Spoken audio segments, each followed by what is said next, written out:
તો ચાલો શરૂ કરીએ વેજીટેબલ ફ્રેન્કી બનાવવાનું. તો ગેસ ઓન કરી દીધો છે, કુકર મૂકી દીધું છે, એમાં પાણી નાખી દીધું છે અને એમાં આપણે હવે ઉપરથી 5 બટેટા લઈ લીધા છે. બટેટાને વચ્ચેથી કાપીને 2 ટુકડા કરી લીધા છે. બટેટાને નાખી દીધા છે પાણીમાં. હવે આપણે કુકરને કરશું બંધ, ગેસને કરશું ઓન ફૂલ ફ્લેમ ઉપર. ત્યાર પછી આપણે કોબીજ કટ કરી લઈશું.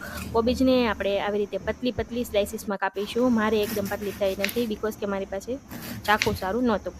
પછી મેં એક કેપ્સિકમ લઈ લીધું છે, વોશ કરી લીધું છે. કેપ્સિકમને પણ આપણે આવી રીતે પતલી પતલી સ્લાઇસીસમાં કાપીશું.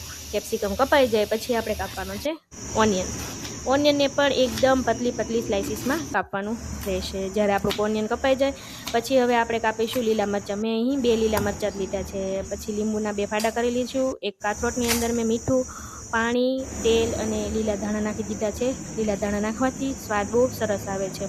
પછી એમાં મેં અહીં 7 થી 8 જેટલી ફ્રેન્કીનો લોટ લીધો છે કે આટલા લોટમાંથી 7 થી 8 ફ્રેન્કી બની જશે મારી મોટી મોટી સાઇઝમાં.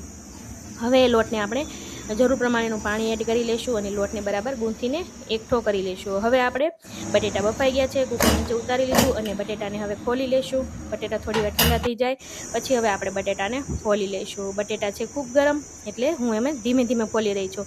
બટેટા ફોલાઈ ગયા છે અને હવે આપણે બટેટાનો માવો તૈયાર કરી લઈશું. બટેટાનો માવો તૈયાર કરવા માટે પહેલાં મેં બટેટાને છૂંદી નાખ્યા છે. પછી એમાં મેં સ્વાદ પ્રમાણે મીઠું નાખેલું છે. 2 ચમચી જેટલું ધાણા જીરું એડ કર્યું છે. ધાણા જીરું એડ કર્યા પછી મેં લાલ મરચું, જે આપણે કશ્મીરી લાલ મરચું હોય એવું લાલ મરચું એડ કરેલું છે અને એમાં એક અડધા લીંબુનો રસ નાખ્યો છે. આપણો બટેટાનો માવો બિલકુલ તૈયાર છે. હવે આપણે ગેસ કરીશું ઓન. ફરીથી આપણે ગેસ ઉપર રાખીશું હવે ફ્રેન્કી બનાવવા માટેનો તવો કે જેના ઉપર આપણે રોટલી શેકી શકાય. હવે મેં વેણું અને પાટલી લઈ લીધું છે. એનું એક લોટનું ગોળિયું બનાવી લીધું છે.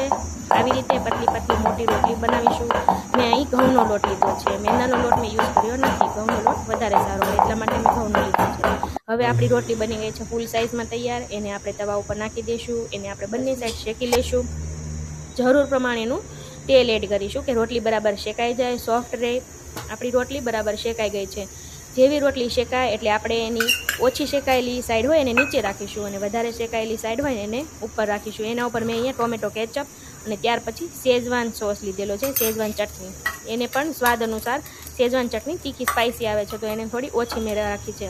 બરાબર, બંનેને આપણે અહીંયા બરાબર મિક્સ કરી લઈશું અને આખી રોટલી ઉપર એકદમ બરાબર પાથરી લઈશું. બરાબર એકદમ સેટ થઈ જાય રોટલી ઉપર બંને ચટણી. એટલે ત્યાર પછી આપણે જે બટેટા બાફી લીધેલા હતા એ બટેટાનો જે આપણો માવો તૈયાર કરેલો હતો એને આપણે તૈયાર કરીશું.